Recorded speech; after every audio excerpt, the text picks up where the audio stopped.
Welcome in, ladies and gentlemen, to Red, White, and Bills. How's everybody doing on this Victory Tuesday?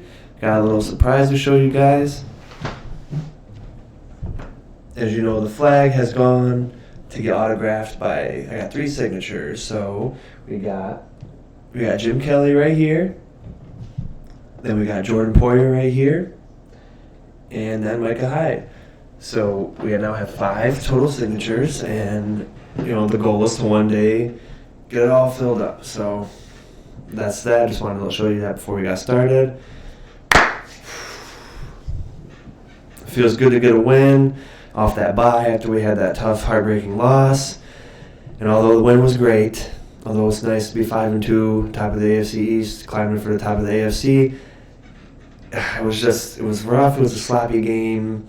I'm going to start with a negative. Unfortunately, we had 9 penalties for about 90 yards, and it's just not what you want to see out of your team. It's just sloppy football, and a lot of it was just silly mistakes. And you got to be cleaner than that, because Miami had 9 penalties also. So all around it was just a very sloppy game. But when it gets deep into the later games, and when penalties, every little yard counts. Having 9 is just not going to be a good look. But aside from that, I guess we'll start with the things I didn't like that I saw. And there's a few, but every game you're going to have highs and lows and something in between, and then you're either going to win or loss. And obviously we're very happy with the win. It feels so good after a couple weeks after a loss to get back in the win column, especially against a tough division opponent. I know the record was 1-6, but like I said on TD's channel, their record didn't really indicate the type of team they are, because they got, last year they had number 1 defense, and most of those guys are still on the team. So, it was a tall order. They don't want to go on a 7-game losing streak, and then they're coming into Buffalo like, we haven't beat these guys in 6 games. Let's just really show them. And their defense played. In the first half, they played lights out, and at the end of the first half, we're all just sitting here like, I looked at my buddy, I was like, oh, man, this is just rough. Like, we gotta make significant adjustments. And they did. But going back to the things I didn't like that I saw, I gotta say this. You guys know I love Josh Allen, and he's an elite quarterback, and he's our quarterback. But that play where he thought, and I thought too, and my buddy also thought, that one of the Miami Dolphins jumped into the neutral zone. He pointed and called it out. Didn't get the flag, but he kept trying to argue it during the play while the ball was live. And I'm just like, oh, for one, that's, you can get hurt that way. And 2, then the play didn't go anywhere. You got intentional grounding, and then we lost, possession of it was just a bad possession of the football. And, everyone makes mistakes, but when I saw that, I was just like, oh, man, just go with the play you had planned, and don't try to, if they didn't call it, nothing you can do about it at that point. We're all around the league. The refs have been terrible, and that's another thing that, just wasn't good. Again, there was some bad calls like that. When Mike Gesicki caught that deep ball, he clearly, even Dolphins fan will tell you, he clearly extended his arm fully to gain separation, which is textbook penalty. He got a big pass. I think it was about 40 yards, a little bit more 40 yards. Got him down inside the 5, and they got a touchdown, made it 11 points. So, it led to a touchdown, so I wasn't happy about it, but luckily it didn't really have any bearing on the rest of the game. We scored in the last, 4 of the last 5 possessions in the second half, and they did a great job bouncing back. Last 2 things I had that I didn't like was the punting today. Heck, or Hawk, however you pronounce it. I don't want to mispronounce his name. Sorry, I'm not the best at pronouncing names.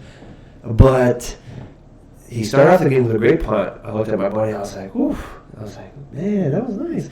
And he's like, yeah, that was pretty good, because Hawk's not really meant for, putting the ball long like Borges was. But it was about 55 yards. I was like, well, that's a nice punt, let's go. And then a couple punts later, it's a 19-yard shank, and we're just like, oh man, what's going on here? And then, luckily, I told my buddy, like, this this kind of punt, it didn't really matter in this game, luckily. But when you come to the playoffs and you're playing against teams trying to advance to the next round, getting inching closer to the Super Bowl, and then you're inside your 20 and you punt at 19 yards, and they get great field position and they get points. I mean, it's just not ideal. So hopefully he can turn that around. And then Isaiah McKenzie on that one punt return, and he's new. I give him that. Like, he returned a couple times last year, and now he assumed the role as a full-time punt returner and kick returner. So I mean, I give him a little bit of a leeway with that because, just with anything, you can use our life as normal people, a new job, new position. It takes a little bit to get in the swing of things because he's shown flashes, and it gets you excited. But there was a punt. It was about probably around a 5.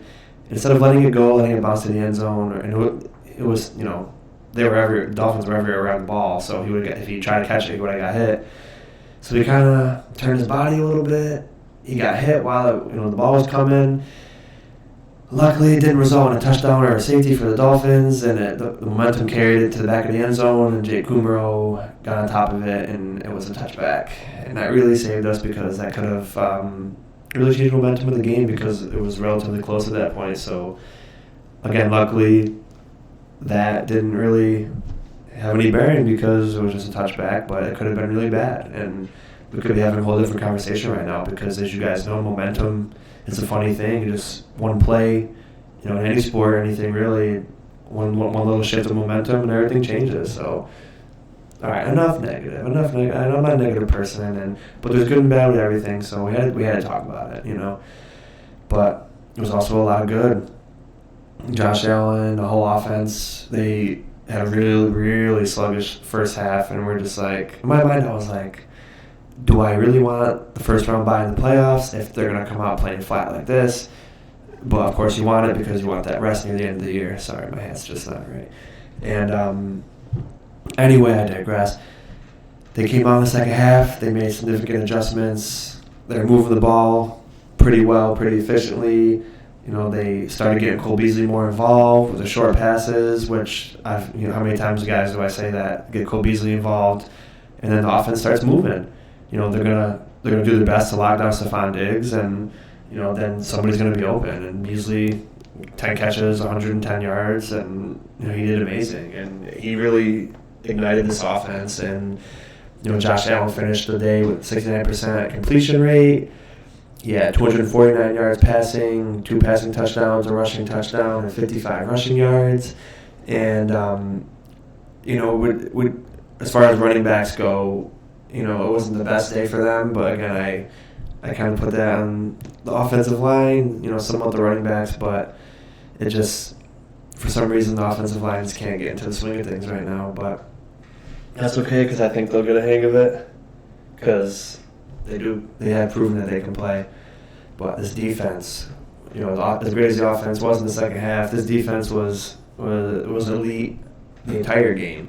The first drive was probably the worst drive, to be honest with you. I think they had 12 plays, 65 yards, and ended up in a missed field goal. So, although it was the worst as far as, how it seemed how easy they were moving down the field, and being, worked out in their favor, came out with 0 points, and then a field goal, and then they didn't get that touchdown until near the end of the game. And again, I don't think it would have happened if it wasn't for that push-off, but, they played great, starting with, the guys up front. Ed Oliver, Starlo Tulele, the interior defensive line was just wrecking people. Like they have, it seems like every game this year I'm always talking about those two. But that's what we need in the defense. Start just like offense, everything starts in the trenches. So same thing with defense. And then our defensive ends, even the vets, they've been having to get more rest. Let the young guys get out there, and then on certain downs you put the vets in. But they seemed like they just wanted to be on the field all game, and they were making plays left and right. They both had huge, Mario Addison and Jerry Hughes both had a huge sack, and one of them resulted in a fumble. And Addison had a pressure that led to Jordan Poyer's basically game-sealing interception. So that was fantastic to see.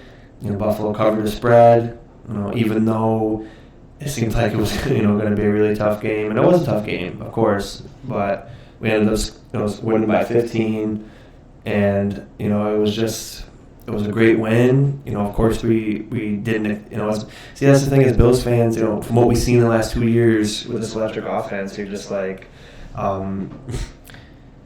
you're expecting always to dominate, but sometimes we gotta take a step back and remember this is the NFL, man. Like these are the best players in the league, the best players in the whole world to ever play football around. So you can't have a domination game every time. So 26 points is good. And we had a really slow first half, so to finish the game like we did, I'm really happy for the outcome of this game.